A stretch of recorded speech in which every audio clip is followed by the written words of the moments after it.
महाराष्ट्र राज्याचे लोकप्रिय मुख्यमंत्री नामदार एकनाथजी शिंदे यांना मी विनंती करते त्यांनी आपल्याला संबोधित करावं। छत्रपती शिवाजी महाराज की जय भवानी।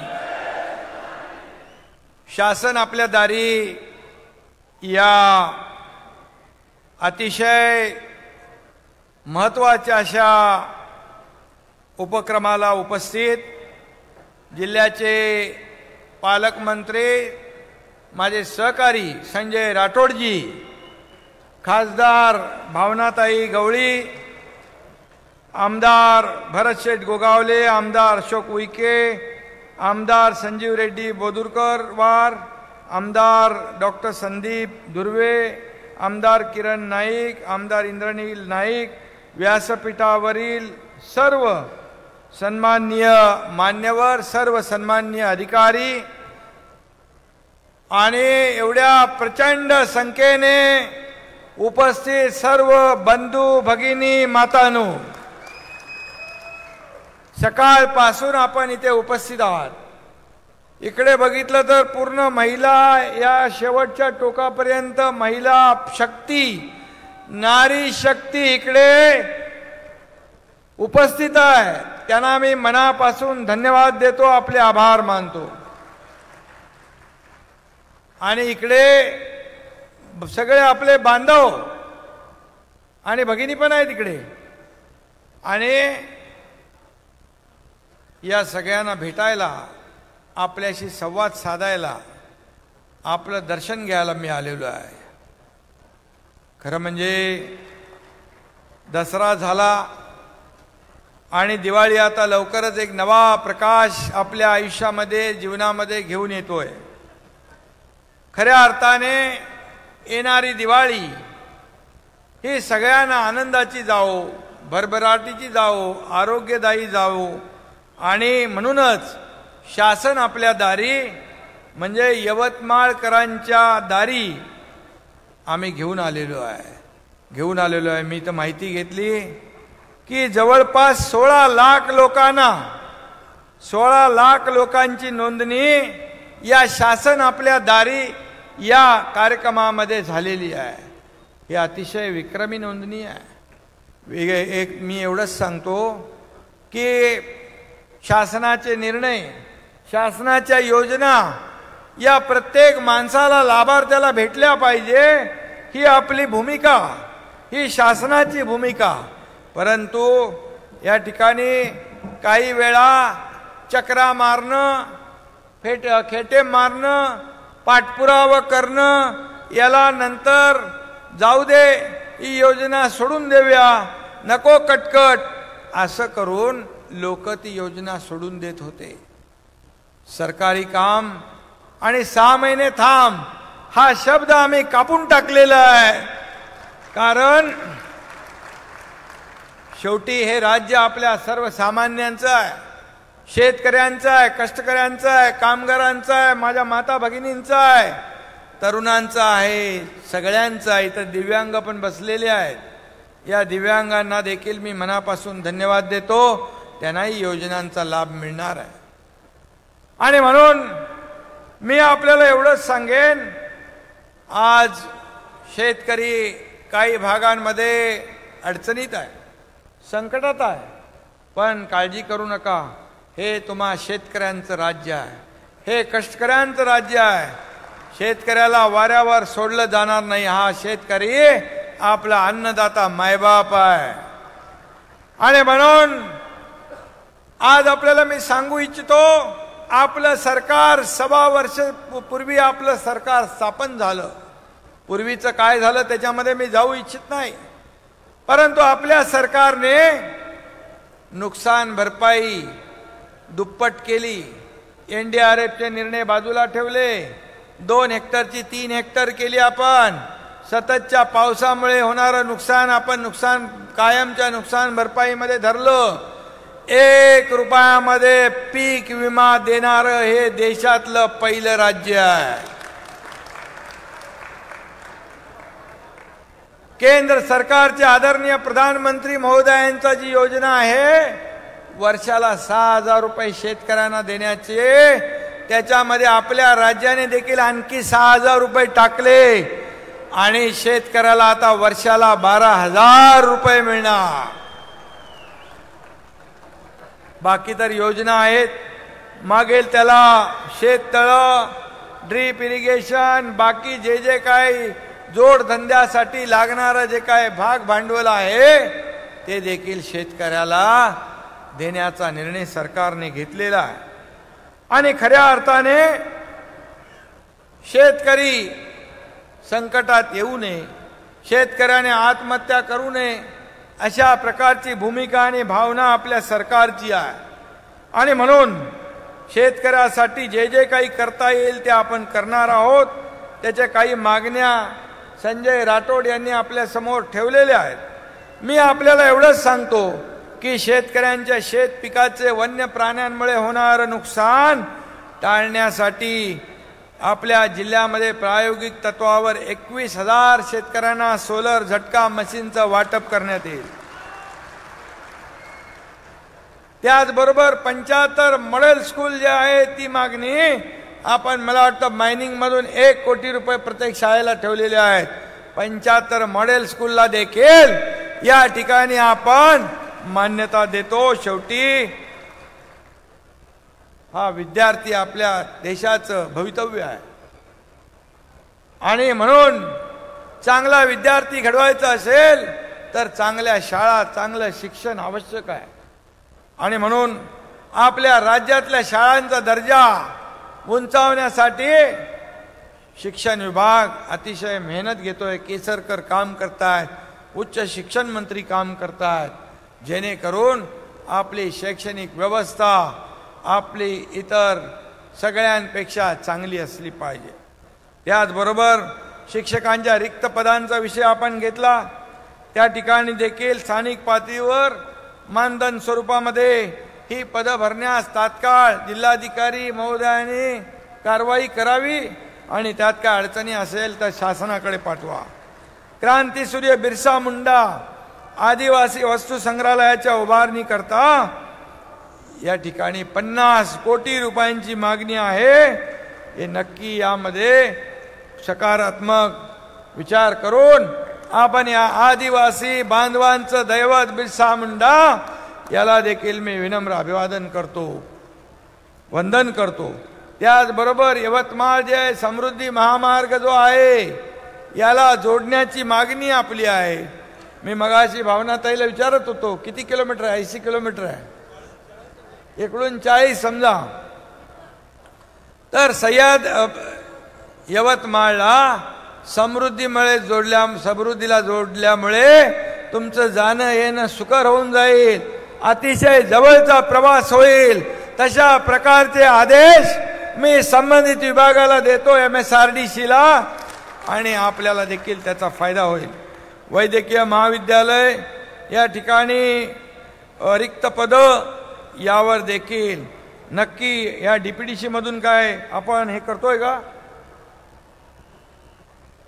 आणि त्यामध्ये जे जे काय आवश्यक आहे त्यासाठी सोयी सुविधा देण्यासाठी देखील सरकार जबाबदार आहे.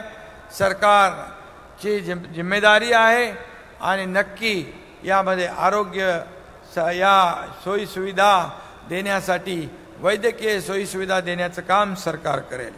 Super speciality trauma care unit करिता आवश्यक पदांना मान्यता देखील देण्याचा निर्णय आपलं सरकार घेईल. कॅन्सर वाढलेला आहे, डायलिसिसची आवश्यकता आहे आणि म्हणून त्यासाठी देखील आपला प्रस्ताव आपण पाठवा. त्याचा नक्की सकारात्मक आपण विचार करू. या ठिकाणी आणखी एक आपल्याला सांगतो, MIDC आहे आणि त्या ठिकाणी V-तारा कंपनीचा MOU झाला. आता 5,000 कोटीची इन्व्हेस्टमेंट इथे येणार आहे आणि त्याचा फायदा इथल्या नागरिकांना, तरुणांना, गोरगरिबांना झाल्याशिवाय राहणार नाही.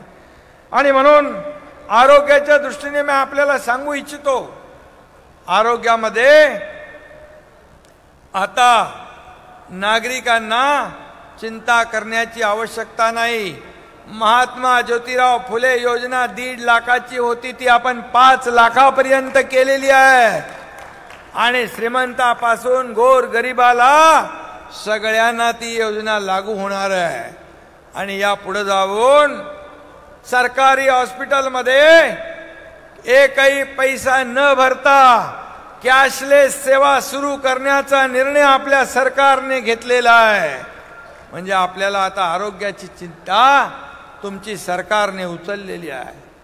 शेवटी हे राज्य आपल्या सर्वांचं आहे आणि म्हणून आपल्या आरोग्याची चिंता आपल्याशी सरकार करेल. आणि म्हणून त्याचबरोबर मी हेही सांगू इच्छितो की ज्या योजना जगाशी सांगितलं, सिंचन योजना, मला वाटतं 2.5 वर्षामध्ये मागच्या एकही सिंचन प्रकल्प मंजूर झाला नव्हता. चालू असणारी कामं, जलयुक्त शिवार योजनेची कामं सगळी बंद होती. आपलं सरकार आल्यानंतर 35 सिंचन प्रकल्पांना मान्यता दिली आणि कोट्यावधी हेक्टर जमीन ओलिताखाली आणण्याचा निर्णय आपल्या सरकारने घेतला. त्याचबरोबर आज आपण पाहतोय की सर्वसामान्य माणसाचं आयुष्य कसं चांगलं व्हावं. माझ्या माता भगिनी इकडे आहेत. एसटी मध्ये त्यांना 50% सूट देण्याचा निर्णय आपल्या सरकारने घेतला. आणि आता आमच्या भगिनी त्यांच्या नवऱ्याला, आमच्या बंधूला सांगतात, आता मी अर्ध्या पैशामध्ये जाऊन येते, आपला बाजारहाट करून येते. अशा प्रकारे महिला भगिनींना देखील दिलासा देणारं काम निर्णय सरकारने घेतला. त्याचबरोबर जे ज्येष्ठ नागरिक आहेत, या ज्येष्ठ नागरिकांना देखील आपण 75 वर्षाच्या नागरिकांना एसटी मध्ये सवलत नाही, सूट देऊन टाकली. देवदर्शन, तालुका लेवलला जाऊन आपली आरोग्य तपासणी हे करू लागले. आणि म्हणून वयोश्री योजना आपण लागू केली महिलांसाठी. मगाशी भावनाताईंनी सांगितलेलं आहे, महिला बचत गटासाठी देखील आपलं सरकार कटिबद्ध आहे. तुमचं खेळतं भांडवल जे आहे दुप्पट करण्याचा निर्णय आपल्या सरकारने घेतला आहे. आणि सीआरपीचं मानधन देखील आपण डबल केलेलं आहे. आणि 60 लाख महिला बचत गटामध्ये त्यांची नोंद आहे, ती आपण 2 कोटीपर्यंत पुढे नेण्याचा सरकारचा निर्धार आहे. आणि तुम्हाला महिला भगिनींनो, स्वतःच्या पायावर उभं करण्यासाठी, तुम्ही बनवलेल्या वस्तूंचं ब्रँडिंग, मार्केटिंग करण्यासाठी, विक्री करण्यासाठी देखील सरकार तुम्हाला पूर्ण मदत करेल. हा शब्द या एकनाथ शिंदेचा आहे. आणि त्याचबरोबर लेक लाडकी लखपती योजना आपण सुरू केली. मुलीचा जन्म झाल्याबरोबर 5,000, शाळेत जायला लागल्याबरोबर 6,000, 5वीत गेली 7,000, 11वीत गेली 8,000 आणि 18व्या वर्षी 75,000 असे 1 लाख रुपये आपल्या मुलीच्या खात्यात जमा करण्याचा निर्णय आपल्या सरकारने घेतला आहे. असे अनेक निर्णय आपल्या सरकारने घेतलेले आहेत. शेवटी सर्वसामान्य माणसाला जे काय पाहिजे आहे, आरोग्य सुविधा, चांगलं शिक्षण, शेतकऱ्याला योजना, त्याचबरोबर तरुणांच्या हाताला काम, स्किल डेव्हलपमेंटच्या माध्यमातून, स्टार्टअपच्या माध्यमातून, मुख्यमंत्री स्वयंरोजगार योजनेमधून आपण आता चेक दिलाय कला. अशा या सर्व योजनांमधून तरुणांच्या हाताला काम मिळालं पाहिजे, रोजगार मिळाला पाहिजे. यासाठी सरकार नवीन नवीन उद्योगांना आपल्याकडे आमंत्रित करते, चालना देते, त्यांना सबसिडी देते, त्यांना रेड कार्पेट देते, जेणेकरून आपल्याला मी सांगू इच्छितो, उद्योग आले तर मोठ्या प्रमाणावर रोजगार मिळेल. आणि म्हणून आपल्या राज्याला उद्योगपती प्राधान्य देत आहेत. आपण आपल्या परदेशी गुंतवणुकीमध्ये गेल्या 2.5 वर्षात मागे गेलो होतो. गुजरात, कर्नाटक पुढे आलं होतं, पण आपलं सरकार आल्यानंतर पुन्हा महाराष्ट्र आपलं राज्य पहिल्या नंबरवर आलेलं आहे. आणि म्हणून याचा लाभ आपल्याला मिळणार आहे. रोजगार मेळाव्यांच्या माध्यमातून देखील मगाशी आपण दोघांना नोकऱ्या दिल्या. रोजगार म्हणजे सरकारी नोकऱ्यांबरोबर या खाजगी रोजगार मेळाव्यांच्या माध्यमातून देखील लाखो लोकांना, लाखो तरुणांना रोजगार देण्याचं काम आपण करतोय. आणि म्हणून त्यांना स्वतःच्या पायावर उभं करण्याचं काम. आजच सकाळी बैठक होती अण्णासाहेब पाटील आर्थिक विकास महामंडळाच्या वतीने. आज आपण 67,000 तरुणांना 5,800 कोटी रुपयाचं कर्ज दिलं आणि त्याचं व्याज सरकार भरतंय. अशा अनेक योजना आहेत. या अनेक योजनांच्या माध्यमातून आपण फार मोठ्या प्रमाणावर निर्णय घेतोय. आणि म्हणून आज मी आपल्याला एवढंच सांगतो, या जिल्ह्यातले, या तालुक्यातले रस्ते चांगले असले पाहिजे, पिण्याचं पाणी असलं पाहिजे, आरोग्य सुविधा असल्या पाहिजे, या ठिकाणी उद्योग असले पाहिजे. आणि म्हणून सर्वसमावेशक असा विकास करण्याचं काम आपलं सरकार करतंय. आणि यामध्ये मी आपल्याला एवढंच सांगेन, हे डबल इंजिनचं सरकार आहे.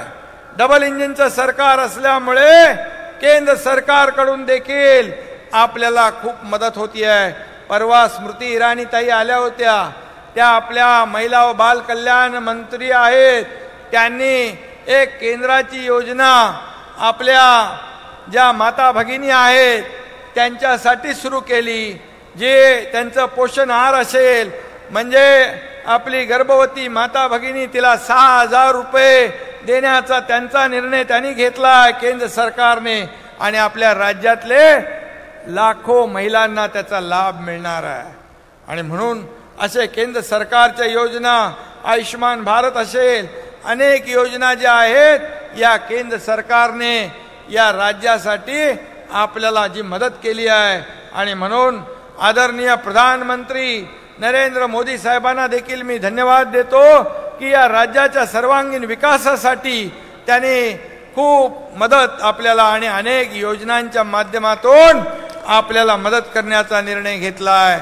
आणि म्हणूनच आज आपण पाहतोय की आपला भारत देश आज जगामध्ये आज त्याचं नाव रोशन करण्याचं काम, जगभरामध्ये आपल्या देशाला नाव लौकिक मिळवून देण्याचं काम आदरणीय प्रधानमंत्री महोदयांनी केलंय.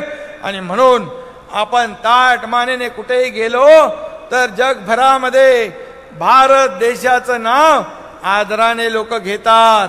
ही आज झालेला बदल आहे. आणि म्हणून मागच्या 50-60 वर्षात जे झालं नाही ते गेल्या 9 वर्षामध्ये तेवढी विकासाची कामं, या देशाला पुढे नेण्याचं काम, या देशाला प्रगती पथाकडे नेण्याचं काम या ठिकाणी आदरणीय मोदी साहेबांनी केलं. आणि त्याचा फायदा आपल्या राज्याला देखील कसा करून घ्यायचा तो आपण घेतोय. पूर्वीचं सरकार काही त्या पद्धतीने काम करत होतं. आपल्याला मागितल्याशिवाय थोडी कोणी देणार आहे.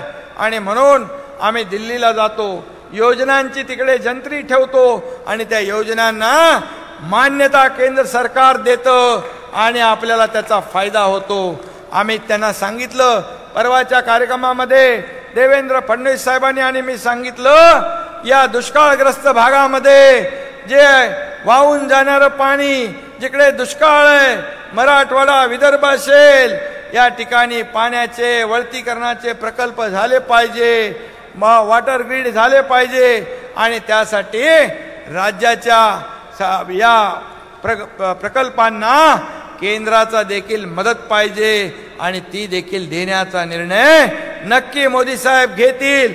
आणि हे दुष्काळ मुक्त आपला किंबहुना ज्या ज्या ठिकाणी अशा प्रकारचे विभाग आहेत त्या ठिकाणी पाणी देण्याचं काम आपलं सरकार करेल. आणि म्हणूनच आपल्याला मी एवढंच सांगेन की हे सरकार सर्वसामान्यांचं आहे. हा आपण समृद्धी पाहिलं, एक गेम चेंजर प्रकल्प आहे. फक्त त्यावरून जरा सगळ्यांनी सावकाश गेलं पाहिजे. प्रवास जवळपास 50 लाख वाहनांनी आतापर्यंत प्रवास केला, 50 लाख वाहनांनी. आणि ते एक गेम चेंजर प्रकल्प आहे. आणि यवतमाळचा जो काय आपल्याला त्याला जोडायचा आहे, त्यामुळे यवतमाळला देखील मुंबई नागपूर अतिशय जवळ आल्याशिवाय राहणार नाही. आपल्याला शिर्डीला साईबाबाचं दर्शन घ्यायचं असेल तर अगदी सहज आपण जाऊ शकाल आणि त्यासाठी देखील नक्की या ठिकाणी आपण निर्णय घेऊ. मी आपल्याला एवढंच सांगतो की मला समाधान आहे की आतापर्यंत हा 17वा कार्यक्रम आहे. शासन आपल्या दारी हा 17वा कार्यक्रम आहे आणि अमोल शिंदे आणि त्यांची टीम त्याला खूप मेहनत घेते आहे. आतापर्यंतच्या शासन आपल्या दारी या अभियानामध्ये 1,83,60,919 लाभार्थ्यांनी लाभ घेतलेला आहे. ही अभिमानाची बाब आहे. यासाठी मी संबंधित लोकप्रतिनिधी, जिल्हाधिकारी, तहसीलदार, तलाठी, BDO, CO हे सर्व जे अधिकारी आहेत या अधिकाऱ्यांनी मेहनत घेतलेली आहे. यांची नोंदणी करण्यासाठी मेहनत घेतली आहे. आज जवळपास 16 लाख लोकांची नोंदणी इकडे झाली आहे, बरोबर.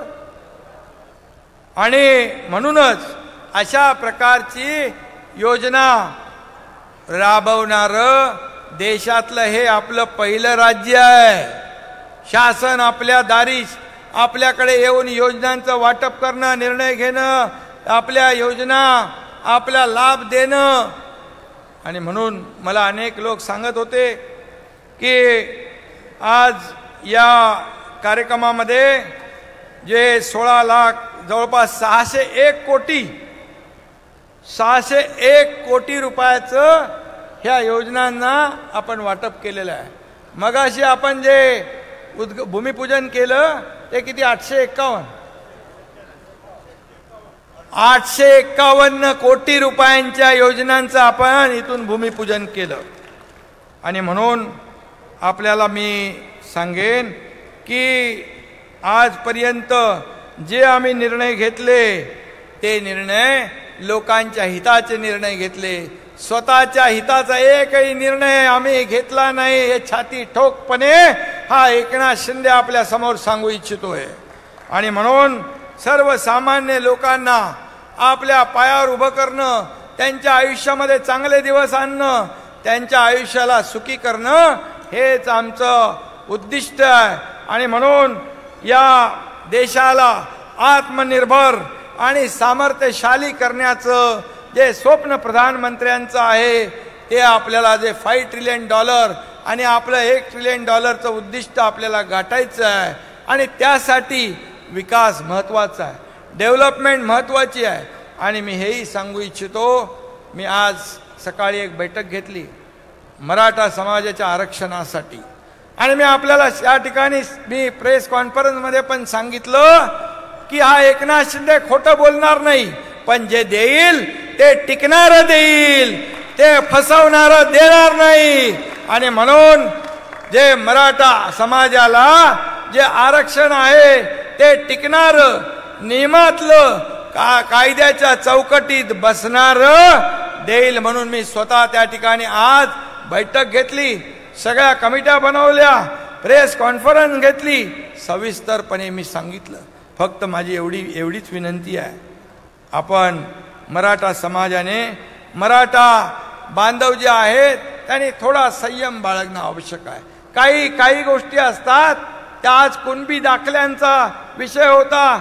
मराठवाड्यातल्या 11,530 कुणबी नोंदी मिळाल्या आपण ती जस्टिस शिंदे कमिटी नेमल्यामुळे. म्हणून सरकारचा हेतू स्वच्छ आहे. सरकार कुठेही आडपडदा ठेवू इच्छित नाही, परंतु कुणालाही खोटं आश्वासन देऊन खोटी फसवणूक सरकार करणार नाही. जे करेल ते आपल्या सर्वांच्या समक्ष, सर्वांच्या साक्षीने, आणि ते काम आपलं सुरू झालेलं आहे. ते काम आपलं सुरू झालेलं आहे या जस्टिस शिंदे कमिटीच्या माध्यमातून देखील आणि सुप्रीम कोर्टाच्या क्युरेटिव्ह पिटिशनच्या माध्यमातून देखील. आणि म्हणून मराठा समाजाने थोडं धीर धरावा आणि टोकाची भूमिका, टोकाचं पाऊल आपण उचलू नका. शेवटी एक जीव आपल्याला महत्त्वाचा असतो. आपण म्हणतो ना, एक मराठा लाख मराठा, लाख मोलाचा आपला जीव आहे. आणि म्हणून अशा प्रकारचं एक आपले आंदोलन अतिशय शांततामय झाले पूर्वी, पण पूर्वी जेव्हा देवेंद्र फडणवीस साहेबांच्या काळात जेव्हा आरक्षण दिलं आपण आणि ते हायकोर्टामध्ये त्याला चॅलेंज झालं तरी सुद्धा हायकोर्टामध्ये टिकवलं. दुर्दैवाने सुप्रीम कोर्टामध्ये जेव्हा गेलं तेव्हा सरकार बदललं. महाविकास आघाडीचं सरकार आलं. त्या सरकारमध्ये पण मी होतो. पण दुर्दैवाने त्या ठिकाणी जे निर्णय घेण्याचे अधिकार राज्याच्या प्रमुखाला असतात, त्या उपसमितीच्या अध्यक्षाला असतात, हे सगळं जे सुप्रीम कोर्टामध्ये जे आपण टिकवू शकलो नाही, ते जे लोकांचं अपयश आहे, त्या राज्यकर्त्यांचं अपयश आहे, तेच आज टीका करू लागलेत. म्हणून मी एवढंच सांगतो मराठा बांधव भगिनींना की आपण जे देणारे आहेत त्यांच्या सोबत येऊन आपण या मराठा समाजाला आरक्षण देऊया. कारण हा एकनाथ शिंदे हा मुख्यमंत्री, आमचे दोन्ही उपमुख्यमंत्री, आमचं अख्खा मंत्रिमंडळ सर्वसामान्यांना न्याय देणारे लोक आहेत. त्यांच्या बरोबर आपण सोबत या आणि एक आपण टीम बनून काम करूया. आणि म्हणूनच टोकाची भूमिका, टोकाचं पाऊल उचलू नका. मी तिकडे देखील मनोज जरंगेंना विनंती केली, इथेही मी आपल्या माध्यमातून विनंती करतो की निर्णय होईल, सकारात्मक होईल, टिकणारं आरक्षण मिळेल, कायद्याच्या चौकटीमध्ये टिकेल असं मिळेल, फसणारं नाही मिळणार. रद्द होणारा निर्णय आम्ही घेऊ इच्छित नाही. कारण शेवटी आपल्याला एकमेकाला कायमस्वरूपी एक दुसऱ्याच्या सामोरं जायचं आहे. आणि म्हणून हे सरकार वेळ काढूपणा करणारं नाही, हे सरकार फसवणारं नाही, हे सरकार जे देणार आहे ते प्रामाणिकपणे देणार आहे. आणि म्हणून सरकारची विनंती आहे की थोडा वेळ आपण दिला तर सगळ्यातून मार्ग निघेल. आणि या सर्व मराठा समाज, सर्व समाज, इथं आदिवासी समाज आहे, बंजारा समाज आहे, इथे आणखी आपले समाज जे आहेत हे सर्व समाज, ओबीसी आहे, सगळे आहेत. या छताखाली कुठलाही दुजाभाव नाही. येणाऱ्या प्रत्येकाला ज्याची नोंद झाली त्याला हा लाभ मिळणार आहे. आणि म्हणून कुठलाही भेदभाव न करणारे सरकार आपल्याला नक्की न्याय दिल्याशिवाय राहणार नाही. अशा प्रकारचा शब्द आणि अशा प्रकारची या ठिकाणी आपल्याला मी जे या सगळे संजय राठोड आणि या सर्व लोकांनी जे आयोजन केलं, एवढा भव्य दिव्य प्रमाणामध्ये मी येताना पाहिलं की रस्त्यावरच माणसं. बोलो रस्त्यावर एवढी माणसं आहे तर मंडपात का आहे की नाही? तर बोलतो संजय म्हणाला मंडपामध्ये गेल्यावर दिसेल आपल्याला. आणि हे मंडप देखील ओसंडून वाहतोय. जिकडे नजर पोचत नाही तिथपर्यंत ही सगळी माणसं आपण नागरिक बांधव भगिनी बसलेला आहात. मी आपल्याला मनापासून खूप खूप धन्यवाद देतो, आपले आभार मानतो. आणि संजय राठोड आपल्या ज्या काही या ठिकाणी योजना ज्या आहेत, सरकार आपलं आल्यानंतर आपण जर तुलना केली, 2.5 वर्षाचा काळ बघा आणि हा वर्षाचा काळ बघा, हे बदल झालेले बघा. हे या राज्यामध्ये सर्वांगीण विकास, सर्वांगीण बदल घडवणारं सरकार आहे. आणि म्हणून पुन्हा एकदा आपल्या सर्वांना मनापासून धन्यवाद. जय हिंद, जय महाराष्ट्र.